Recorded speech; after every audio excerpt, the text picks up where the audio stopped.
There are two types of symmetries that a figure can have. The first one, the very first one, is, the first type of symmetry is rotational. The second one is reflectional. So let's look at the reflectional first. That's the easiest. Okay, so reflection.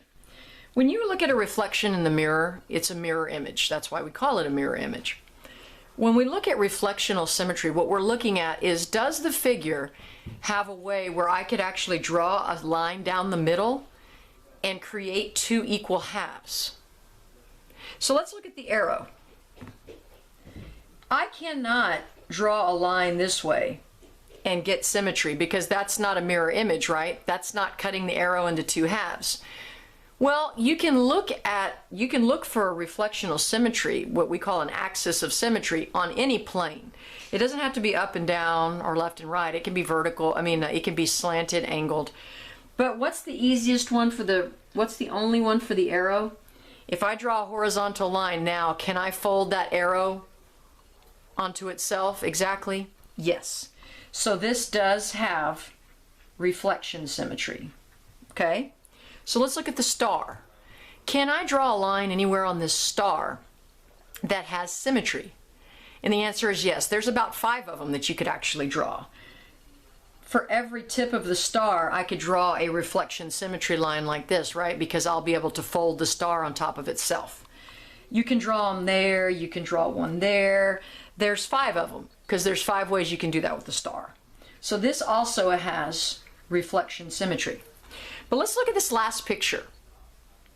And if you're not sure, you can draw lines on your paper. If I try to draw a line here and I fold this, is that equal? No, it's not, because I'm going to have a corner of the Z folding on top of no corner. Remember, it has to be a perfect mirror image. Well, what if I did it this way? Same problem. When I fold it, this is going to fold over here and that's going to fold over here. They're not going to match. So this does not have reflection symmetry. There's no way you can divide this into perfect halves to where when you fold it, it's equal. So now let's look at rotational symmetry. Okay, so rotational symmetry has to do with actually rotating an object, and you can rotate it either way.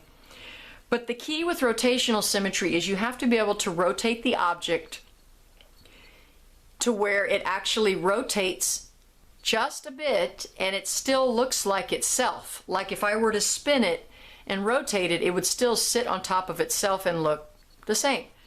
But you have to be able to do that without going all the way back to the beginning. For example, the arrow. The arrow does not have rotational symmetry. If I rotate this arrow and I keep rotating it, it's never going to look like it started until I get back to the start. So there's no rotational symmetry. But let's look at the star. Look at all the points of the star. The star is pretty symmetrical, right? If I were to rotate this star this way, that means all of these would rotate, right?